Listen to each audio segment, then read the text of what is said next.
Hace 678 años, en torno a 1348, Europa no olía a pasado por falta de educación, sino por falta de tuberías. Hoy llamamos higiene a un ritual automático. Ducha diaria, pasta blanqueadora, desodorante, papel listo para desaparecer la vergüenza. Pero esa comodidad nos engaña cuando miramos la Edad Media. La imaginamos como un continente eternamente mugriento, como si nadie hubiera querido estar limpio.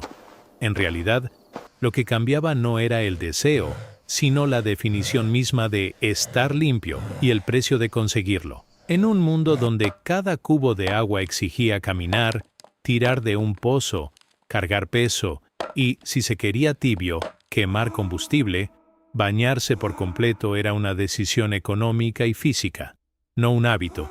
Además, la moral también mandaba.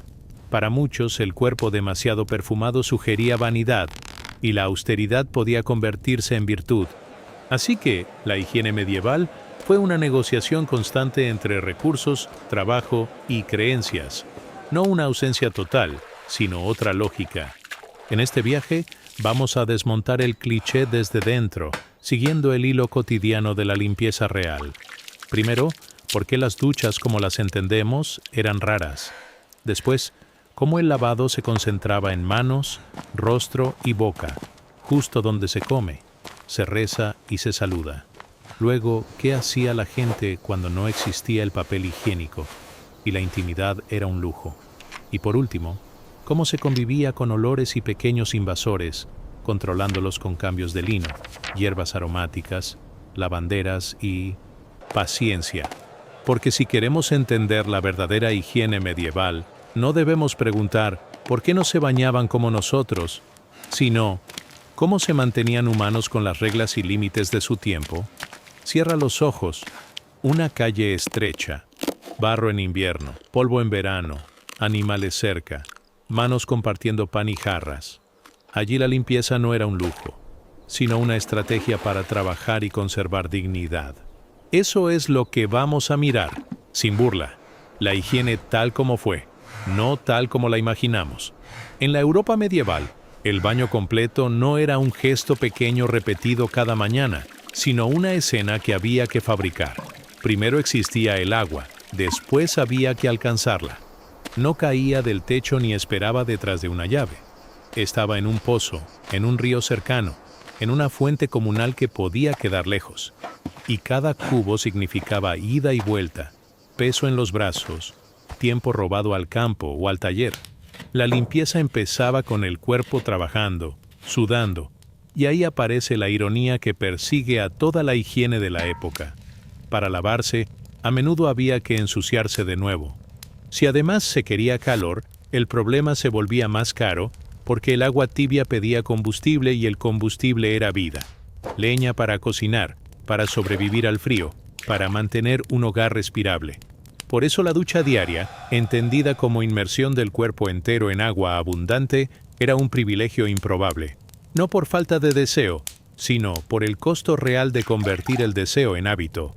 En muchas casas, la solución tenía la forma humilde de un barreño, una jarra, un paño, y el baño completo se reservaba para momentos especiales, cuando la suciedad era insoportable, cuando la enfermedad lo exigía, cuando una estación más cálida lo permitía, o cuando la posición social abría puertas que a otros les quedaban cerradas.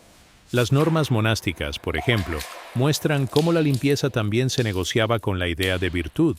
Algunos reglamentos restringían el baño a 1 o 2 veces al año, salvo necesidad médica, como si el exceso de cuidado corporal pudiera volverse indulgencia, como si el agua, al tocar la piel, también tocara la vanidad. En ese mundo, la austeridad no era solo una falta de recursos. Podía ser un lenguaje moral, una manera de decir mi cuerpo no manda.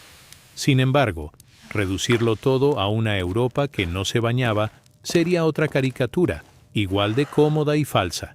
El baño existía, pero existía de otro modo. En hogares con más medios, se usaban tinas de madera y se organizaba el calentamiento del agua como se organiza una tarea doméstica pesada, con sirvientes, con espacio, con tiempo. En ciudades, especialmente hacia la Baja Edad Media, Había casas de baño comunales donde el agua circulaba en un circuito social.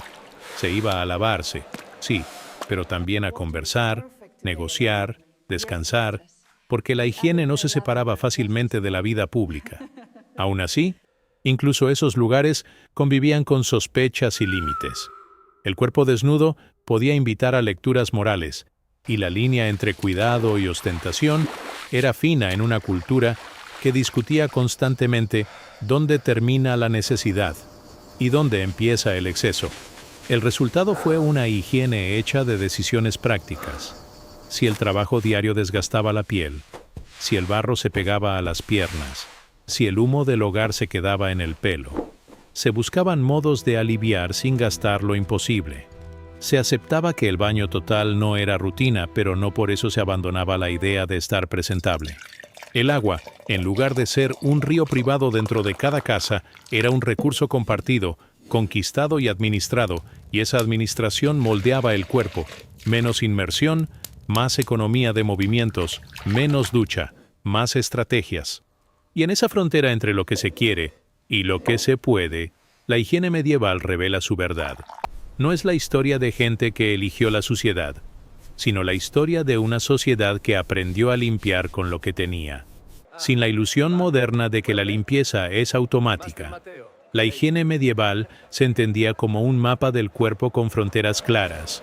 No se trataba de conquistar toda la piel cada día, sino de mantener bajo control los territorios que el mundo veía, tocaba y juzgaba. Las manos, el rostro y la boca eran el centro de ese mapa porque eran herramientas y carta de presentación al mismo tiempo. Con las manos se trabajaba, se comía, se saludaba, se rezaba, se curaba una herida o se amasaba el pan.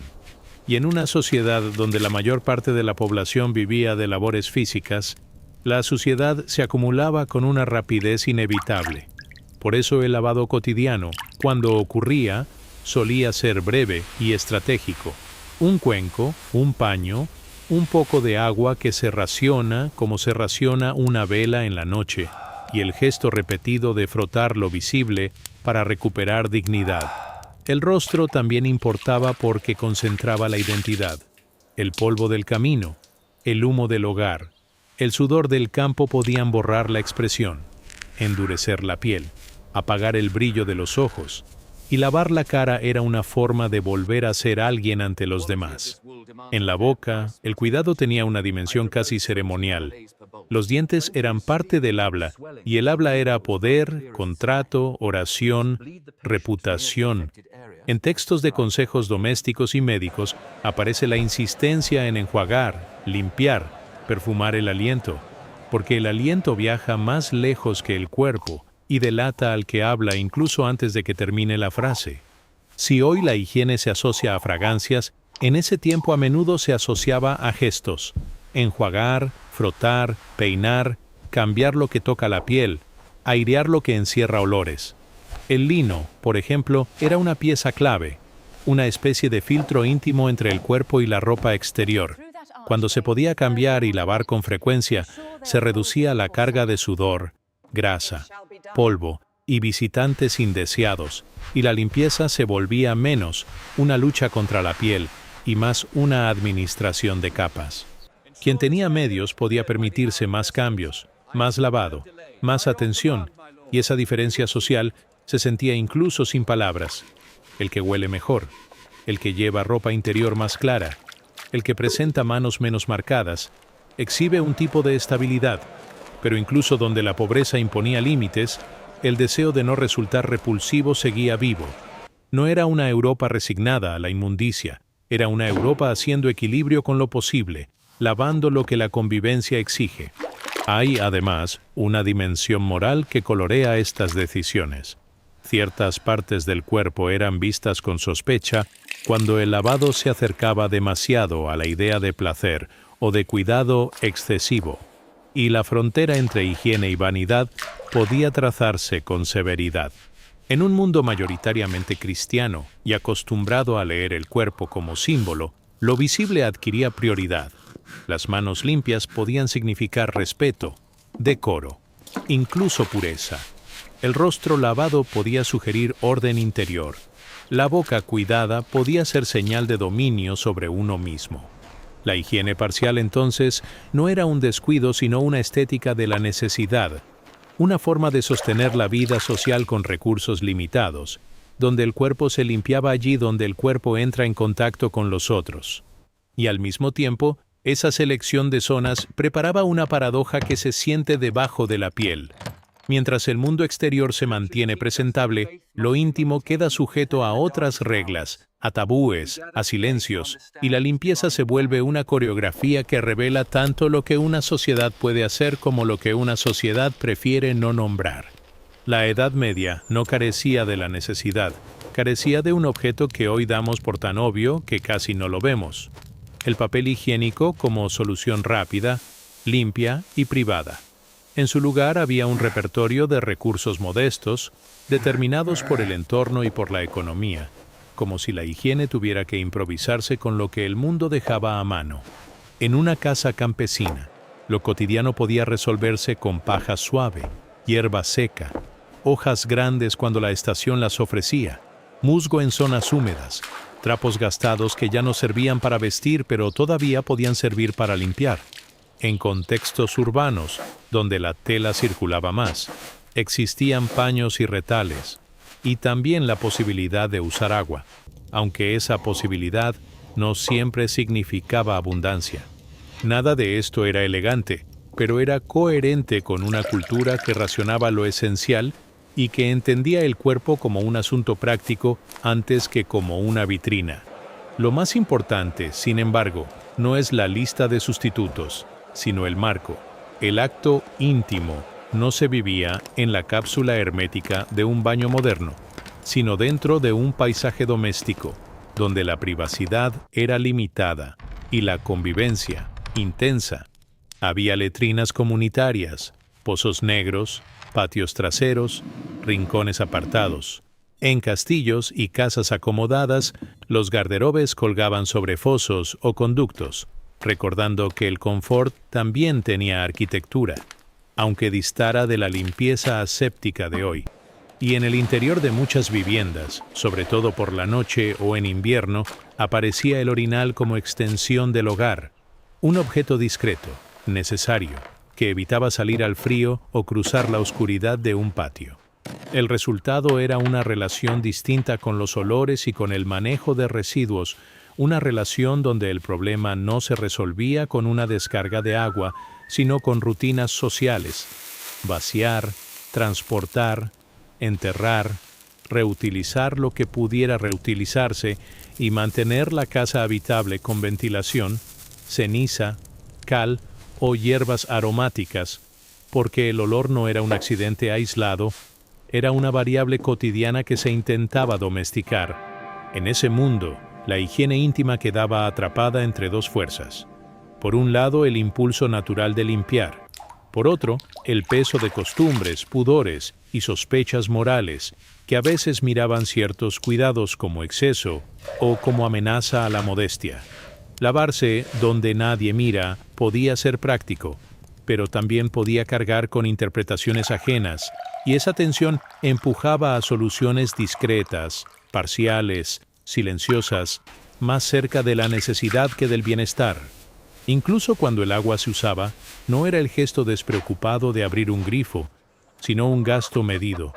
Por eso, el aseo íntimo, como otras zonas del cuerpo, solía adaptarse al mínimo viable, y el verdadero objetivo era evitar lo intolerable, no alcanzar la perfección. Esta diferencia cambia la perspectiva. No es que la gente no entendiera la limpieza, es que vivía en un sistema donde cada mejora tenía un costo en tiempo, recursos y exposición. La vida se hacía en capas, como la ropa. Se protegía lo visible para sostener la reputación. Se resolvía lo íntimo con lo que hubiera, y se confiaba en que la costumbre colectiva amortiguara lo que hoy nos parecería insoportable. Porque cuando una sociedad comparte espacios, camas, utensilios y aire, también comparte una idea de lo normal, y lo normal se vuelve una forma de supervivencia que, sin prisa y sin glamour, mantiene a flote la dignidad cotidiana. En una casa medieval, El enemigo no siempre era la suciedad visible, sino lo que se escondía en las costuras. Pulgas, piojos y otros pequeños invasores que viajaban con la ropa, la paja del lecho y la cercanía de los cuerpos. Vivir era convivir, y convivir significaba compartir camas, mantas, bancos, jarras y aire. Esa densidad humana, sumada a la presencia de animales y a la limitada ventilación de muchos espacios, creaba el escenario perfecto para que lo indeseado circulase con naturalidad. Por eso, cuando se habla de higiene medieval, no basta con imaginar la ausencia de duchas. Hay que imaginar también una cultura que desarrolló técnicas de control, un repertorio de gestos constantes para evitar que la incomodidad se volviera ruina. La de Lausin, el acto de revisar y retirar parásitos, era una tarea doméstica tan real como amasar pan o remendar una manga, y tenía algo de ritual social. Se hacía junto al fuego, en la puerta, en una ventana, en conversación, porque el cuidado del cuerpo no siempre era privado, era parte del tejido de relaciones. Y allí, el lino vuelve a aparecer como una pieza decisiva, no por elegancia, sino por estrategia, cambiar la ropa interior cuando se podía, airearla, lavarla, hervirla si había medios, era una manera de reducir la carga de sudor, polvo y visitantes, de cortar la cadena antes de que se instalara. Quien tenía dinero podía recurrir a lavanderas, a jabones mejores, a tejidos más fáciles de limpiar. Quien no lo tenía, inventaba soluciones. Cepillaba la ropa exterior, golpeaba las telas, las colgaba al sol, frotaba con hierbas aromáticas, no tanto para perfumar por capricho, sino para hacer la vida más soportable y, en ciertos casos, para ahuyentar lo que picaba.